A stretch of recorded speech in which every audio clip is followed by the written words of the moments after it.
Bismillahirrahmanirrahim. Salam əziz izləyicilər. Hər birinizi xoş gördük. İnşallah bu verilişimizdə də bizə ünvanlanan şər'i sualların cavablarını verməyə çalışacağıq. Təşəkkür edirəm öncədən sual verən hər bir istifadəçiyə. Allah hamını müvəffəq eləsin. Deməli, birinci sual Quran-ı Kərimi yataq otağında saxlamaq və yaxud da yataq otağında namaz qılmaq barədədir. Yataq otağında namaz qılmağın eybi yoxdur və namaz düzdür. Quran-ı Kərimi də yataq otağında saxlamaq, ümumiyyətlə Quran-ı Kərim olan yerdə yaxşı olar ki, insan uzanmasın, yatmasın, amma çarəsizlikdən eybi yoxdur. Yaxşı olar ki, insan Quran-ı Kərimi digər bir otaqda saxlasın və namaz qılmaq üçün də daimi həmişəlik öz evində bir yer ayırsın ki, bu yataq otağından digər bir otaqlar olsun. Amma dediyimiz kimi zərurət halı istisnadır. Amma hər halda yataq otağında da namaz qılınsa, bunun heç bir eybi yoxdur, namaz düzdür.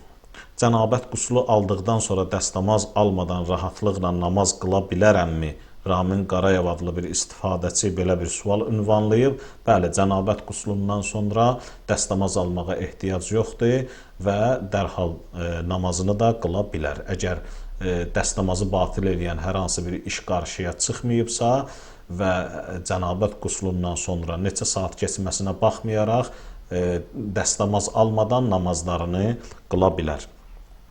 Ruhi xəstə olan kəs qurban deyə bilər ya bilməz. Ümumiyyətlə, ruhi xəstə olan şəxslərə dini ayinlər vacib deyil. O cümlədən nəzir etmək ona vacib deyil. O nəzir etsə belə ona əməl etmək də ona vacib deyil. Çünki o ruhi xəstədir və ruhi xəstələrdən məsuliyyət götürülüb. Salavat-ı şərifə duasını 4444 dəfə zikr eləməlisən. Bunu neçə gün arda-arda deyə bilərəm, yoxsa bir dəfiyə bitirməlisən. Əgər belə bir zikri hansısa bir kitabdan oxumusunuzsa, yəni salavat-ı şərifə zikrini bu qədər demək, hər halda yəni bunun eybi yoxdur. Bir dəfiyə də demək olar. Əgər vaxt münasib deyilsə, insan hissə-hissə də o rəqəmi tamamlaya bilər. Bunun heç bir eybi yoxdur. Sübh namazından sonra yatmaq olar ya olmaz, bunun heç bir eybi yoxdur. Sübh namazından sonra yatmaq olar, lakin müstəhəbbidir, savabı da çoxdur. Daha yaxşı olar ki, insan sübh namazından sonra yatmasın, gün çıxan vaxta qədər gözləsin və gün çıxandan sonra yata bilər. Və hər halda da namazdan sonra bir adam işi ilə əlaqədar və yaxud da yorğundursa, bunun eybi yoxdur. Sübh namazından sonra yata bilər. Yəni o vacib deyil. Sübh namazından sonra yatmamaq vacib deyil ki, oyaq qalmaq vacibdir. Belə bir məsələ yoxdur. Sadəcə daha yaxşı olar ki, insan yatmasın və günəşi oyaq halda qarşılasın.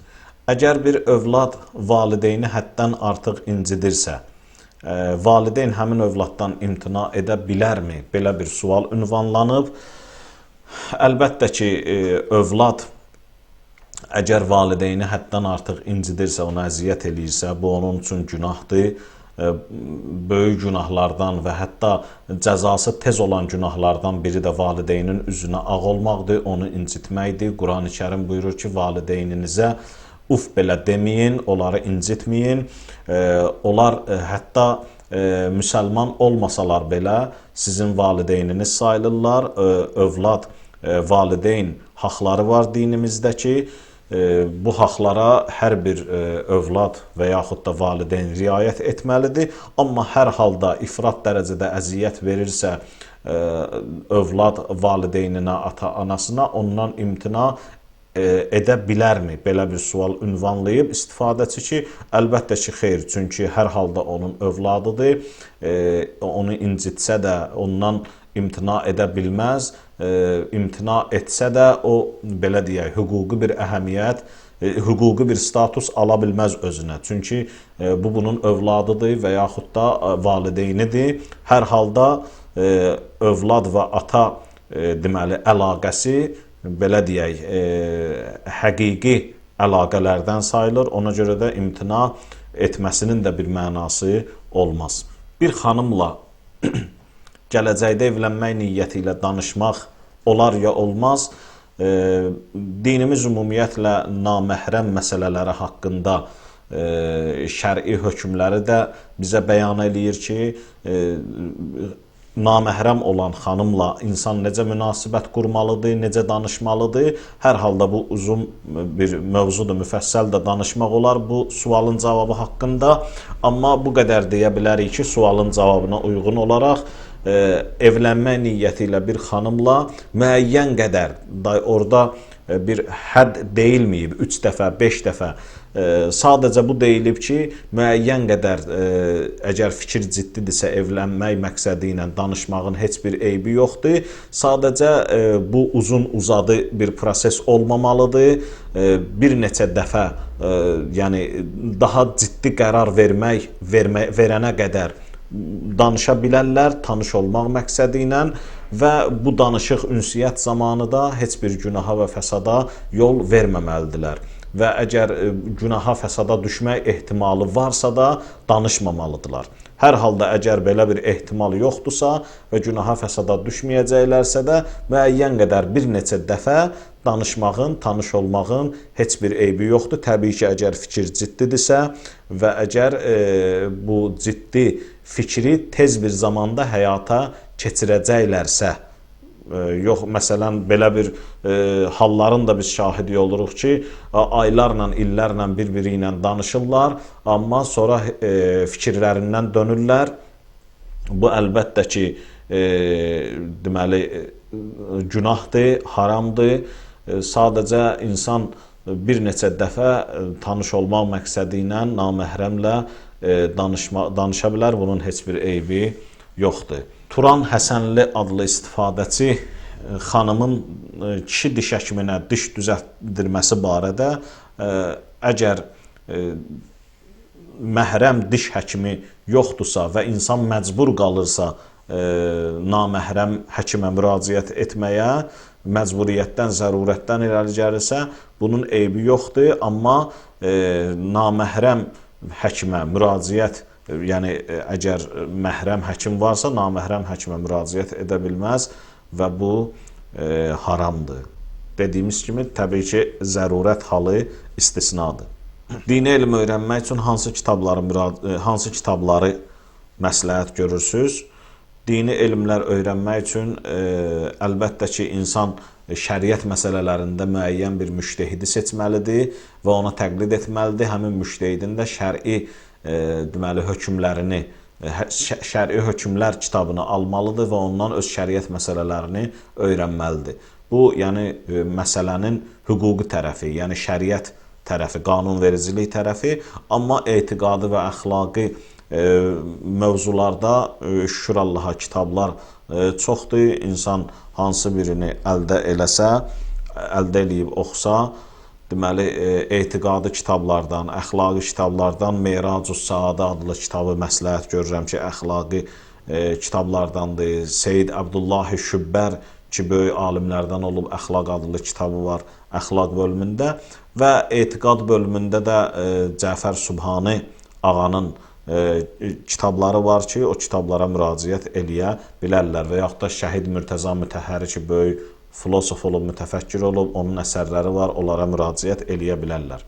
Rəcəb ayının cümə günündə zöhr və əsr namazları arasında 4 rəkətli namaz var ki, həmddən sonra 7 ayətəl kürsi, 5 ixlas və 10 dəfə estəğfirullahəl-ləzi la ilahə illa huvə və əsəluhu tövbə zikrini demək. Deməli, sualı bundan ibarətdir ki, zikr namazdan sonra deyilir. Bəli, zikr namazdan sonra deyilir.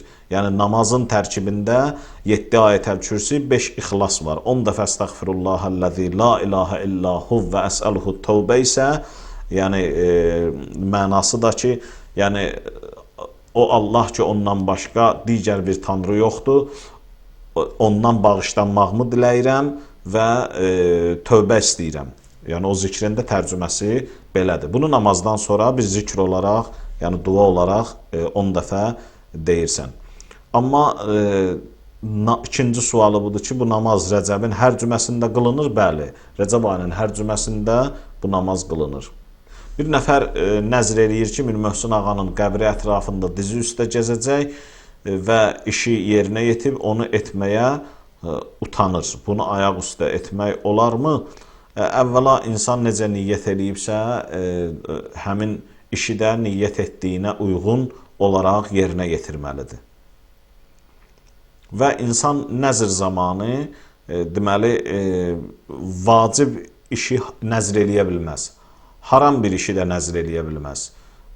Sadəcə müstəhəb olan bir işi nəzr eləyə bilər. Bəzi alimlər, daha doğrusu bir çox alimlər deməli bir əməl ki, onun üstünlüyü daha çoxdur, məsləhət görürlər ki, həmin işi yerinə yetirməyi nəzr eləsinlər. Diz üstə, yəni sürünmək, yəni bu iş belə deyək, heç də fəziləti yüksək olan, üstünlüyü çox olan bir əməl deyil. Yaxşı olar ki, deməli Mir Möhsün ağanın qəbri ətrafında bir 2 rəkat namaz qılmağı nəzr eləyəydi və yaxud da bir qurban kəsib yoxsullara paylamağı nəzr eləyəydi. Amma hər halda bunu da nəzr eləyibsə, deməli öz nəzrinə əməl etməlidir. Dostluqda ifrata varmaq nə deməkdir? Ümumiyyətlə ifrat, yəni insan həddini aşmağına deyirlər. Hər bir işdə insan həddini aşsa bu bəyənilmir. Dostluqda ifrat, həddi aşmaq nə deməkdir? Düzdür, bunun dində bir xüsusi tərifi yoxdur, amma ayə və hədislərdən çıxan nəticəyə gəlmək olar ki, insan deməli dostluqda ifrata varmamalıdır, ifrata tərəf getməməlidir. İnsan birinlə dostluq yoldaşlığı eləyirsə, əvvəla Allaha xatir etməlidir, başqa maddi və digər maraqlar naminə dostluq etməməlidir, sırf səmimi qəlblə dostluq etməlidir və bundan əlavə dostluğu elə həddə olmamalıdır ki, onu digər deməli itaətdən, ibadətdən saxlasın. Çünki qiyamətin günündə bir çox insanlar peşmançılıq çəkəcəklər və məhz bu peşmançılıq da seçdiyi dostlara görə olacaq ki, Qurani-Kərim buyurur ki, peşmançılıqdan əllərini dişləyəcəklər bu həddə qədər. Ona görə dostluqda ifratın nümunəsidir bunlar ki, yəni dostluq zamanı insan o həddə deməli dostluq, ünsiyyət qurur ki, başqa dəyərlər yaddan çıxır. Ümumiyyətlə dostluqda ifrat və digər dəyərlərdə ifrat bəyənilmir. Elvin Aslanov adlı bir istifadəçi belə bir sual ünvanlayır. Qiyamətdə sur üfürüləndə dünyadakı yaşayan canlı qalmayacaq. Bəs bərzəxdə olan insanlar necə? Bəli, onlar da məhv olacaqlar, yəni daha doğrusu aradan gedəcəklər və yeni bir sistemlə, yeni bir aləm, qiyamət bərpa olacaq. Sevinc Rəhimli adlı istifadəçi isə sual verir, namazın sözlərində çaşarkən onu təkrarən demək olar? Bəli, eybi yoxdur, demək olar. Övladlara peyğəmbərlərin, imamların adlarını qoymaq barədə, bəli, yaxşı olar ki, insan övladına gözəl ad qoysun və peyğəmbərlərin, imamların da adları ən gözəl adlardandır və elə yaxşı olar ki, həm peyğəmbərlərin, imamların adlarını yaşatmaq naminə və eyni zamanda ola bilsin ki, həmin adların da insan şəxsiyyətinə böyük təsiri var. İnsanın formalaşmasında, kamilləşməsində də müəyyən qədər təsiri ola bilər. Ona görə də elə məsləhət görülür ki, valideyn, ata-ana öz övladına gözəl adlar qoysun və gözəl adların da ən yaxşı nümunələri, ən gözəl nümunələri peyğəmbərlərin və imamların adlarıdır. Belə bir sual ünvanların evə murdar bir şey tökülsə, onu silməklə təmizlənir. Xeyr, silmək başqa, yumaq başqa. Hər hansı bir murdar və nəcis şey silməklə paklanmaz. Gərək o yula və yulma qaydaları da var ki, insan elə bir evdə və yaxud da həyətdə nəcis bir şey tökülübsə, elə bir yer düzəltməlidir ki, onun axarı olsun və suyu bir neçə dəfə həmin nəcis şeyin üstünə tökməklə axsın, geçsin və ondan da həmin yer təmizlənsin. Amma hər halda orada namaz qılmaq əgər quru haldadırsa, deyək ki, heç paklanmayıb, amma yer quru haldadır və sənin bədənin də, paltarın da qurudursa, deməli, nəcis olmuş quru yerdə, quru halda, quru paltarla namaz qılmağın eybi yoxdur. Amma yer nəcisdirsə və nəcis olan yer eyni zamanda da yaşdırsa və yaxud qurudursa, sənin bədənin, əllərin, ayağın, paltarın yaşdırsa ki, səcdiyə gedəndə, oturanda batacaq və həmin nəcis yerin nəcisliyi, murdarlığı keçəcək insan bədəninə və bilirsiniz ki, nəcisliyi pak şeyə yaşlıqla keçər. Yəni, hər ikisi quru olan halda nəcisin nəcisliyi quruya keçməz. Quruya nəcisliyi o zaman keçər ki, deməli, hər ikisi və yaxud da ikisindən biri yaş olsun, sulu olsun. Və sualda fərz olunan deməli, məsələ belədir ki, əgər həmin yer qurudursa və insan paltarı bədəni də qurudursa, bu zaman həmin yerdə namaz qılmağın eybi yoxdur. Çünki nəcis yerin nəcisliyi insan bədəninə keçə bilmir quru olan halda. Yaş olsa, bəli, keçir və bununla da namaz batıl olur. Elə suallar var ki, həmin sualların cavabını mən əvvəldə vermişəm. Görürsən, ayrı istifadəçi, fərqli istifadəçi həmin sualı eyni ilə təkrar edir. Burada bir də sual var ki, tövhid haqqında hansı kitabları oxumaq olar? Mən məsləhət görürəm, deməli, Şəhid Mürtəza Mütəhhər ağanın əsərlərini ki, əvvəldə də bunu sualın cavabında qeyd elədik. Fatimə Kərimli adlı istifadəçi, qadınlar da sual verə bilər, müraciət eləyə bilər. Bəli, heç bir eybi yoxdur. Həmin istifadəçi sual verir ki, namaza yeni başlamışam, namazda fikrim tez-tez yayınır. Bunun üçün nə edim? Xahiş edirəm, cavablandırın. Yaxşı olar ki, insan dediyi sözlərin mənasında fikrini cəmliyə və o cür namazını qıla. Yəni, hələlik bu qədər. Amma hər halda namazda fikrin yayınmaması üçün digər düsturlar da var, digər qaydalar da var, tövsiyələr də var. Amma ən yaxşı tövsiyə elə bundan ibarətdir ki, insan dediyi sözün mənasında fikrin cəmliyə, məsələn, Həmd surəsi oxuyursa, Həmd surəsinin mənasını tərcümə kitablarından öyrənə və hər cümlənin mənasını oxuyan zaman düşünə. Rükuya, səcdiyə gedirsə, Subhanallah, Subhanə Rabbiyəl Azimi və yaxud da Əla və bihamdih deyirsə, mənası budur ki, yəni pakdır mənim uca olan, böyük olan Allahım, ona həmd edirəm, ona şükür edirəm. Yəni, insan bu sözü deyəndə onun fikri yönəlsin onun tərcüməsinə və yaxud da təşəhhüd salamlarda onun da tərcüməsi var ki, tərcümə kitablarından onu deməli əldə eləyə bilərlər. Fikir yönəlsə ora, mən elə gəlir ki, insan müəyyən qədər müvəffəq ola bilər. Və bir də fikrin namazda yayınmaması üçün ən yaxşı tövsiyələrdən də biri budur ki, insan gün ərzində fikrini çalışsın ki, fərqli, müxtəlif yerlərə getməsin. Fikrini elə Allahda, mənəviyyatda cəmləsin ki, namaz vaxtı da deməli fikrini namazda cəmləyə bilsin. Çünki namaz 5-10 dəqiqə vaxt aparır, bu 5-10 dəqiqəyə qədər insan saatlarla başqa şeylər haqqında fikirləşir. İndi gəlir o 5-10 dəqiqədə fikrini namazda cəmləməsi çox çətin olur insan üçün. Ona görə də namaza qədər ki, o vaxt ərzində insan gün ərzində həyat tərzini çalışmalıdır ki, çox mənasız şeylərin barəsində fikirləşməyə, dünyəvi şeylərin barəsində çox fikirləşməyə. Ona görə də həmin saatlar ərzində fikrini mənəviyyatdan çox ayırmaya ki, namaz vaxtı da rahat mənəviyyatda fikri cəmlənə bilsin.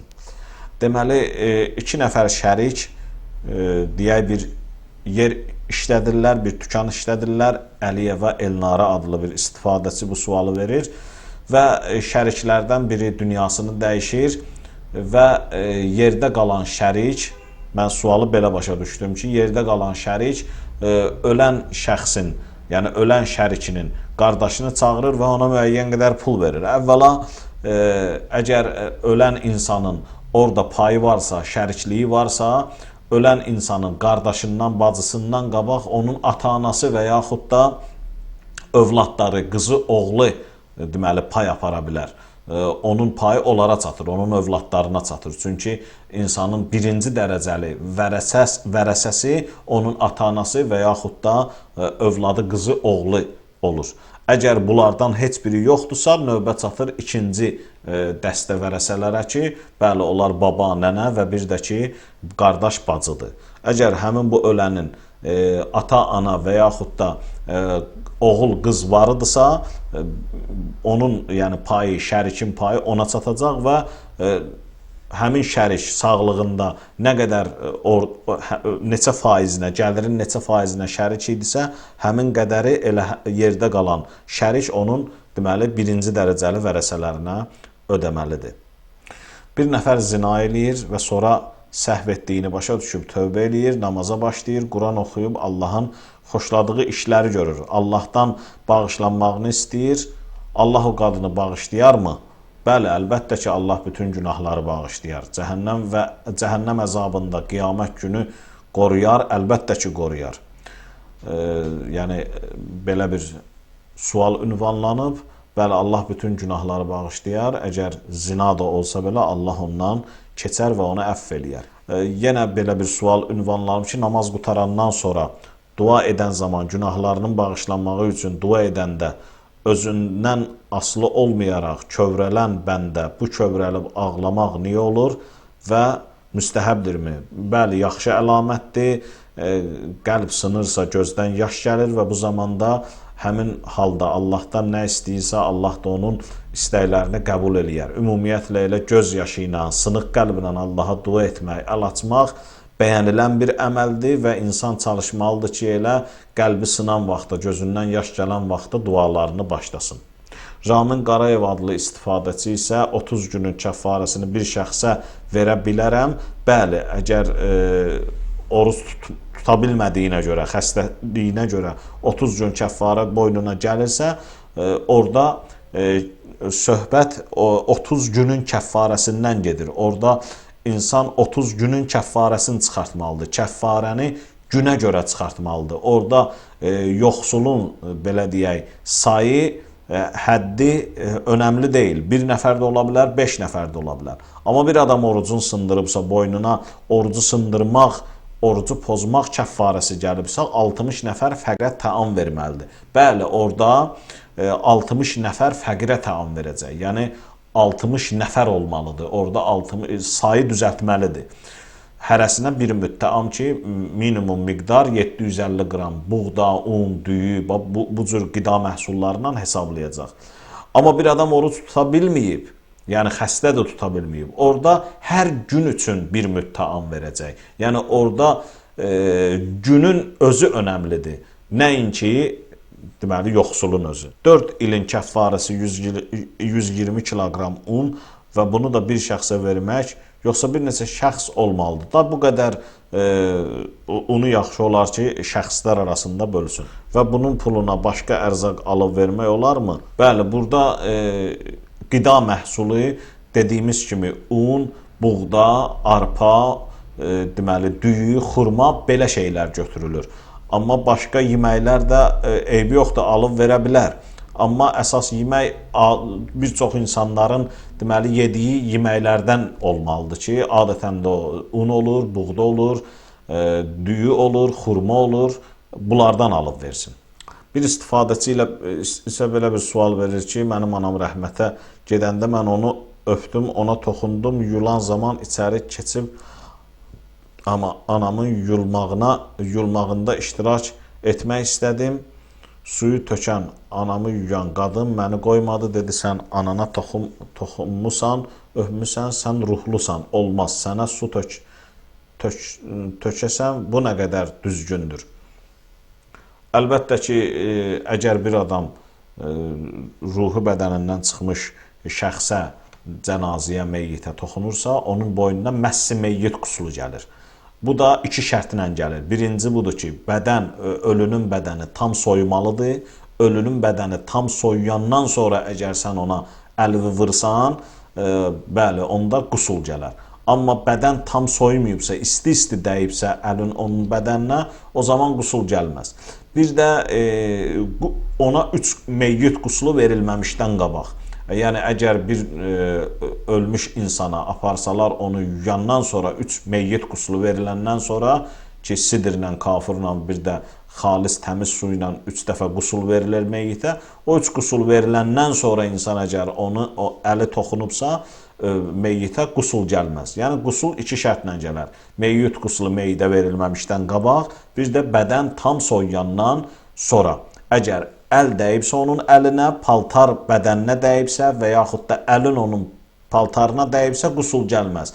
Bədən bədənə dəyməlidir ki, həmin şəxsin, diri şəxsin boynuna məssi meyit qusulu gəlsin. O da bəli, məssi meyit qusulu almalıdır.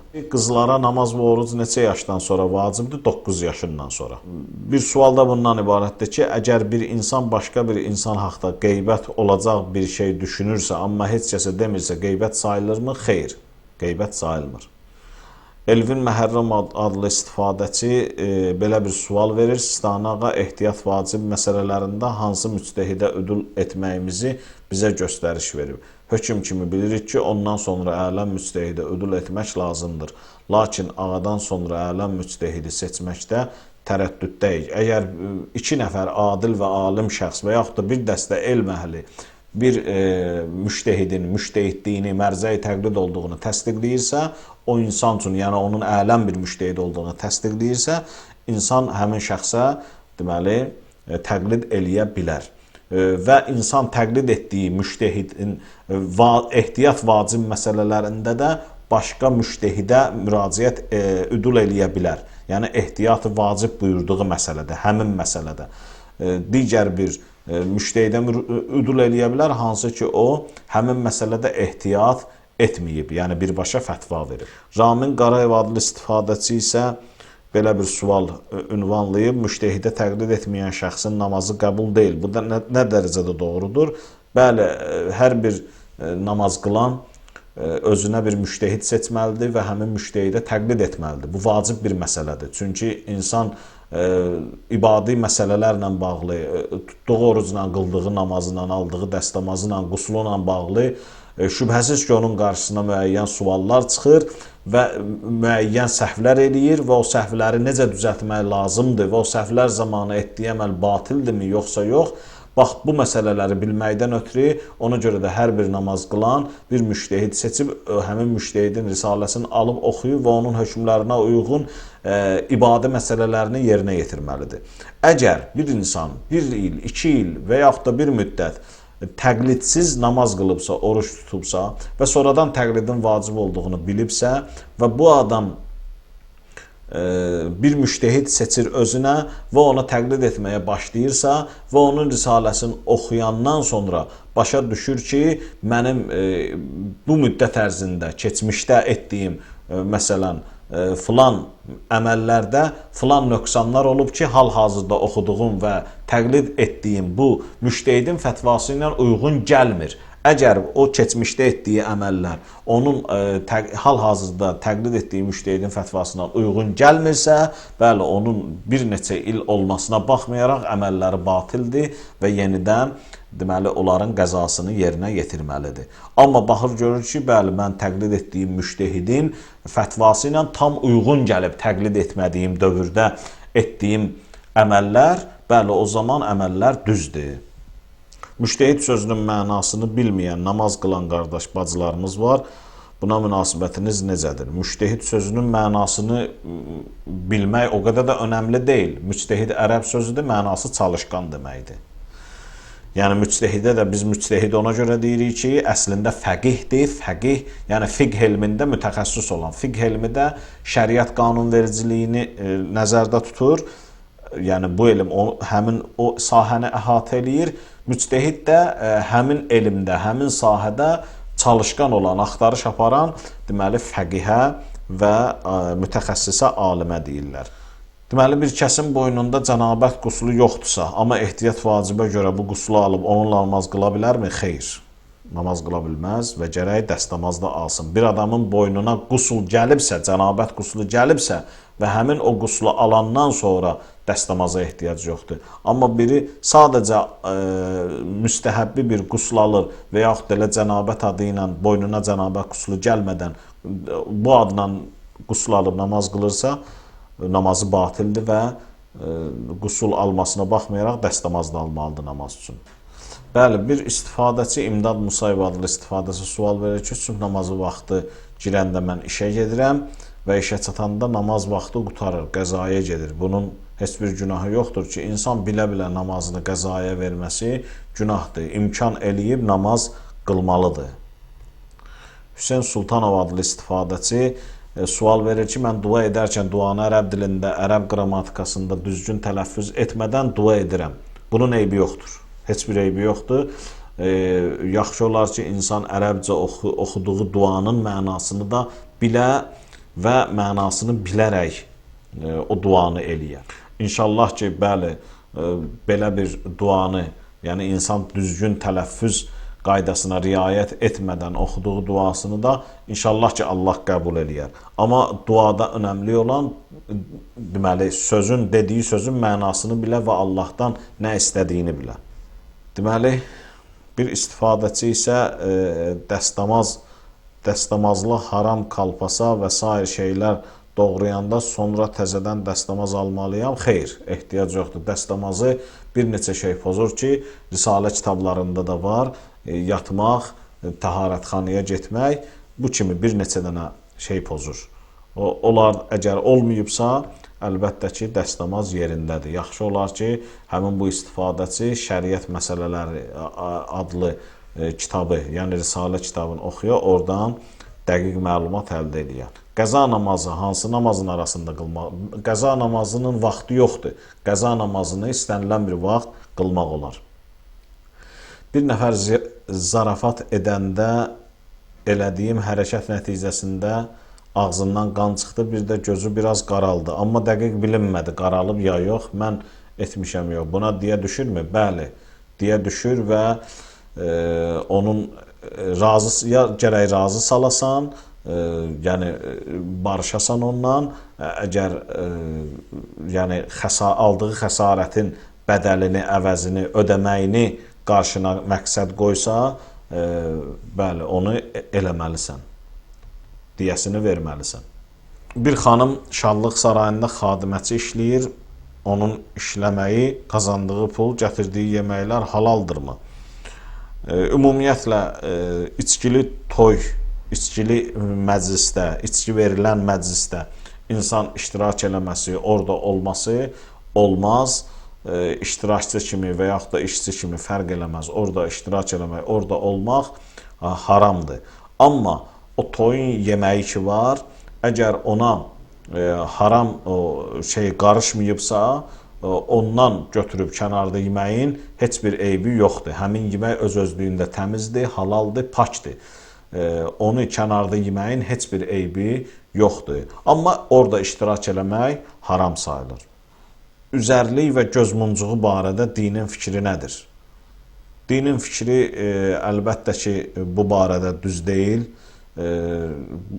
Deməli, insan özünü qorumaqdan ötürü ən yaxşı vasitə onun duasıdır, Allaha sığınmasıdır. Üstündən nəsə taxması, bunun heç bir mənası yoxdur və insan öz ibadəti ilə, öz deməli, zikri ilə, şükrü ilə Allaha sığınmağı bacarmalıdır. Və dua hədislərdə var ki, möminin silahıdır. İnsan dua ilə öz deməli, müşkülünü həll etməyə çalışmalıdır. Bəli, əgər insan təbərrüş üçün hansısa məsumdan və yaxud da Peyğəmbərdən nəql olunan bir duanı və yaxud da bir ayəni yazıb üstündə saxlayırsa, bunun heç bir eybi yoxdur. Hüseyn Sultanov adlı istifadəçi sonda belə bir sual verir. İmamlarımız nübüvvət sahibi olublar? Xeyr, nübüvvət sahibi olmayıblar. Nübüvvət, deməli, o nəbi, o şəxsə deyirlər ki, ona Allahdan vəhiy gəlir. İmamlara Allahdan vəhiy gəlmir. Yəni, şəri vəhiydən söhbət gedir.